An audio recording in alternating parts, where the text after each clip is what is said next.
This channel does not promote any violence, harmful, or illegal activities. All content provided by this channel is meant for an educational and information purpose only. নবাবের শহরে জঙ্গি বিড়ম্বনা, যা মুর্শিদাবাদ জুড়ে ব্যাপক প্রভাব ফেলেছেন পর্যটন ব্যবসায়। পুলিশি জেরা তল্লাশিতে জেরবার হোটেল ব্যবসায়ীরা, আগত পর্যটকরাও শঙ্কিত। বিরোধীদের কটাক্ষ, পুলিশি তৎপরতা, লোক দেখানো। বেশিরভাগ হোটেলেই চলে অবৈধ কারবার। মুর্শিদাবাদ ঐতিহাসিক ঘটনায় এই জেলা রাজ্যের প্রথম সারির পর্যটন কেন্দ্র। যে শহরে একসময় নবাব ব্রিটিশ কোম্পানির রাজত্ব ছিল, সেখানে নাকি ঘাঁটি গেড়েছে জঙ্গিরা। অশান্ত বাংলাদেশ আবহে এই জেলা থেকেই জঙ্গি সন্দেহে গ্রেপ্তার হয়েছে প্রায় 4 জন। ধৃতদের সঙ্গে জেএমবি, এবিটির মতো নিষিদ্ধ জঙ্গি সংগঠনের যোগাযোগ রয়েছে। জঙ্গির পাশাপাশি এই জেলাতেই বোমা বারুদের আধিপত্য কম নয়। সীমান্ত ঘেঁষা হওয়ায় এই জেলায় অনুপ্রবেশের রমরমা। সংবাদ মাধ্যমে মুর্শিদাবাদ নিয়ে একের পর এক নানান তথ্য সামনে আসায় নবাবের শহরে বদলেছে আবহাওয়া। শীতের শুরুতে যেখানে পর্যটকের ভিড় থাকে চোখে পড়ার মতো, সেখানে এখন ভয়ভীতির পরিবেশ। হোটেলগুলিতেও ঘর ভাড়া নেওয়া নিয়ে প্রশাসনের তরফ থেকে কড়া নির্দেশ দেওয়া হয়েছে। তো এই শিল্প, পর্যটন শিল্পটুকু যেটুকু আছে সেটুকু নভেম্বর, ডিসেম্বর, জানুয়ারি, ফেব্রুয়ারি এইটুকুই সাধারণত পর্যটকরা এখানে মুর্শিদাবাদে পর্যটনের জন্য আসেন এখানে। তো এই অবস্থায় যদি এইভাবে পুলিশি তল্লাশি সকাল সন্ধ্যেবেলায় যদি চলতে থাকে, তাহলে আমার মনে হয় পর্যটক আসবে বলে আমার মনে হয় না। স্যার দেখছেন যে যদি কারো আই কার্ড না থাকে, তাহলে তাকে এখান থেকে ওনারা বিভিন্ন রকম জিজ্ঞাসাবাদ করে, যদি ভাবে যে এরকম কোনো প্রবলেম মনে করেন, তাহলে তারা নিয়ে যাচ্ছেন সঙ্গে। আর আমাদের আই কার্ড প্রপার পেয়েছেন, ওনারা আমাদের ব্যাপারে কোনো ডিস্টার্ব করেন। হোটেলে পুলিশি তল্লাশি, নতুন কেউ শহরে ঢুকলে সন্দেহের চোখে তাকানো, এই সমস্ত কিছুর জন্য পর্যটকরাও পড়েছেন অস্বস্তিতে। এই এসে যে সারপ্রাইজ ইন্সপেকশন করলেন, এতে আমরা অনেকটা সেফটি এবং সিকিউরিটি বোধ করছি।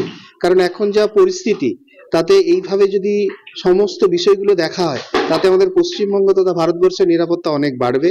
এটা আমাদের কাছে ভীষণ আশাপ্রদ। এই মুর্শিদাবাদ থানার প্রতি মুর্শিদাবাদ নিয়ে একটা উদ্বেগ রয়েছে সেই জায়গায়। অবশ্যই মুর্শিদাবাদ নিয়ে তো উদ্বেগ আছেই। যে কথা আমরা শুনতে পাচ্ছি সোশ্যাল মিডিয়া থেকে শুরু করে ইলেকট্রনিক মিডিয়া থেকে প্রিন্ট মিডিয়াতে আমরা শুনছি, আমরা সত্যি ভীষণ খুশি যে এইভাবে প্রশাসন প্রত্যেকটা হোটেলে আসছে এবং ওনারা ওনাদের দায়িত্ব এবং দায়বদ্ধতা পালন করছেন। যদিও স্থানীয় বিজেপি বিধায়ক গৌরীশঙ্কর ঘোষ পুলিশ নিরাপত্তা নিয়ে প্রশ্ন তুলেছেন। তার দাবি, পুলিশ তৎপর হলে জেলা জুড়ে এত অসামাজিক কাজকর্ম মাথাচাড়া দিত না। পুলিশের কোনো সতর্কতা নেই। পুলিশ এখনো দেখবেন রাস্তায় খড়ের গাড়ি আসছে, সেখানে টাকা নেওয়ার জন্য দাঁড়িয়ে আছে। রাস্তায় বাইক ধরে টাকা আদায় করতে পুলিশ ব্যস্ত।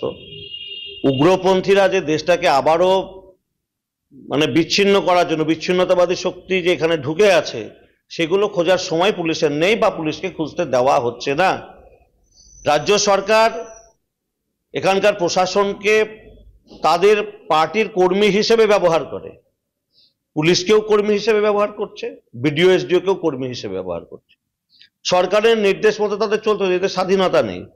চোর চুরি করলেও ধরতে পারবে না, ডেঙ্গু হলে ডাক্তার ডেঙ্গু লিখতে পারবে না, অজানা জ্বর লিখতে হবে। এভাবেই তো সরকার চলছে।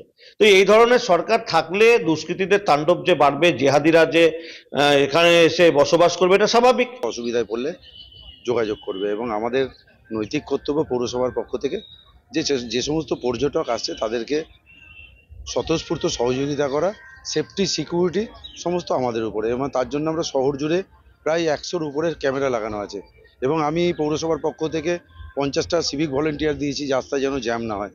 এবং প্রশাসন তৎপর আছে, আমরা তৎপর আছি, আমাদের মাননীয় মুখ্যমন্ত্রী তৎপর আছে। এসব নিয়ে আমরা ভয় পাই না।